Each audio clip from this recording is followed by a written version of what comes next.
Hi, this is Debbie Bond, and you're listening to Purple Haze with Jan Marius Franzen. Tune in every Tuesday night at 11 p.m. and you'll hear the best rock and blues on radio RTV Katwijk. Welcome to Purple Haze, Debbie. Thank you for having me. This is fun. It sure is. And can you tell me something about you? Yeah, my name is Debbie Bond. I'm a guitar player and singer, and I've been hanging out in Alabama for 30 years. Kind of came here for a short visit and got lost in the blues scene here and never left. So that's a kind of long story short. And you're also the co-founder and director of the Alabama Blues Project. Yeah, it's called the Alabama Blues Project. When I first moved here in 1979, Johnny Shines was still alive. And I just went and knocked on his door, and he was really a sweetheart and open to being, friendly and mentoring young musicians like I was. And I had a little cassette tape of my music, and I played it to him. And he said, "Oh, we got to get together and play some music." And then for the last 10 years of his life, off and on, because he also traveled further afield and did lots of different things, but we shared a band. So that was one of the first introductions to Alabama blues musicians I had, and it was that exposure that kept me here. Any other artists that influenced you? Yeah, and in terms of Alabama blues, I got to be very close with Eddie Kirkland, the blues musician. He's from Dothan, Alabama, and I got to do an apprenticeship with him to spend some time working on guitar playing with him, and also performed a lot with him.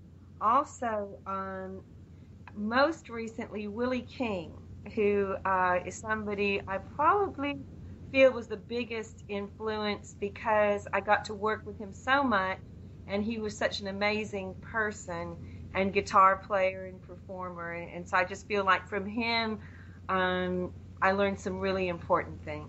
Debbie, are there any other people outside Alabama who influenced you? I liked a lot. I'm always listening to blues women. I really love Bonnie Raitt from the get-go. When I was very young, I started listening to Bonnie Raitt, and I wouldn't personally try to compare myself to anybody, but she is somebody I've just loved so much. Her singing and her delivery of songs. She knows how to deliver a song, and I love her style and simplicity and sophistication, and she's just a cool lady, personally and professionally. Yeah, Bonnie Raitt is really great. Any more names? I love a lot of the soul women, like Ann Peebles. I really like that Memphis soul sound, Betty Wright. So people like that. But I've listened to them all, and I love, I really love to listen to blues women. But I'm not a big black blues woman like Coco Taylor, but I love Coco Taylor. So you got to kind of deal with the instrument you have, and do your thing your way. But those people, I listen a lot to those people. Yes, a lot of people play the blues, and sometimes I ask myself, what is the blues? Well, I think it's a good question. I think there's a whole lot of different blues, and obviously the early players came out of a particular life, of being black and sharecroppers, and people surviving in racist America from the turn of the century on, and obviously that music evolved and touched something in a lot of people, and the music evolved. It's an art form, and so it's like a big tree with lots of roots going off of it and branches, and so the blues is really I think there's something for everybody. There's blues, it's real jazzy and funky, and there's acoustic, real traditional, and then there's stuff that's psychedelic. So I just think it really, whatever turns you on. When I was young, I listened to the Paul Butterfield Blues Band, and later I saw Jimi Hendrix live and Johnny Hooker, and I thought, wow, this is really the blues. And a big wide range, Jimi Hendrix, John Lee Hooker. Yeah. That's a pretty big, wide... Yes, you're right. But for me, it has the same feeling. Yeah, so I think the blues is a feeling. Blues is a way of expressing some very deep human emotions. I mean, I think any great music does that. Any truly great music expresses that. But there's something particular about the blues that hits some people like me. Obviously, I'm more in that direction. I feel like my music's very crossover in a lot of different directions, but it's definitely that blues is a thing that got me. Debbie, I think your blues is a bit jazzy. Some people say even New Orleansy. Some people say it's a bit soul-y. Like some of the songs are kind of soul-y, but I agree with you. And I think a lot of the sound on this CD is influenced by my husband, who's a British keyboard player, and his piano sound. He's got this piano sound that is very New Orleansy and very jazzy New Orleansy. So I think that the music is, rather than being dominated by a very aggressive or pronounced guitar sling sound like a lot of blues is, I think it's very piano driven, maybe more like Marcia Ball or Eden Brent. I mean, I don't compare myself, but the music in terms of having that piano-driven sound, I think that really has affected it. Whereas my previous partner was a really big blues guitar slinger, and so the music kind of got edged in that direction. Debbie, how did you start playing guitar? I think the music bug got me early on. When I was, my mother sang until up to a point in her life when she started having children and she stopped.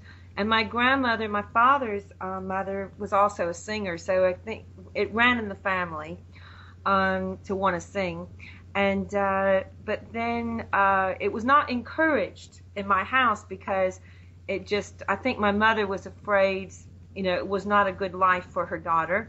But she did buy me my first guitar, and I happened to have been in Holland at the time. She was studying in The Hague, Den Haag. Is that how you say it? Yes, Den Haag. And, she needed something to occupy me, so we had an au pair girl, and she was American, and she played the guitar and the harmonica and piano and sang. And so I saw somebody in the campsite playing the guitar, and I just thought, oh my God, I want to play the guitar. And so that's what I just started then when I was 13. And when I was in Holland. And Debbie, how did you get into the blues? Into the blues, where my mother was an anthropologist, and so we ended up in Africa, in West Africa, and it was 1968, and they were really listening to a lot of, besides African music, they were listening to American soul and blues, and so I first heard it there, and then we ended up in England. And I went to Sussex and was in my first band, and it was all American blues and soul and southern rock that the band did. And so I remember, I also was into the folky Bonnie Raitt songs like Angel from Montgomery, and I didn't know where Montgomery was or anything about Alabama, except I knew it was a place that.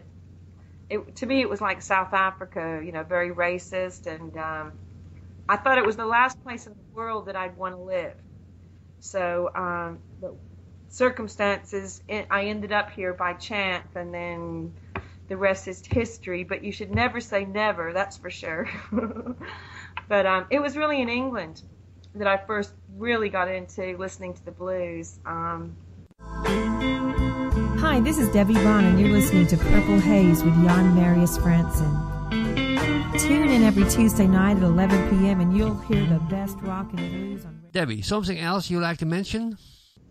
I guess that I would love people to know that Alabama has a really cool blues scene, and there's still, not too far from where I live, an amazing juke joint, that is run by an 85-year-old African-American blues musician.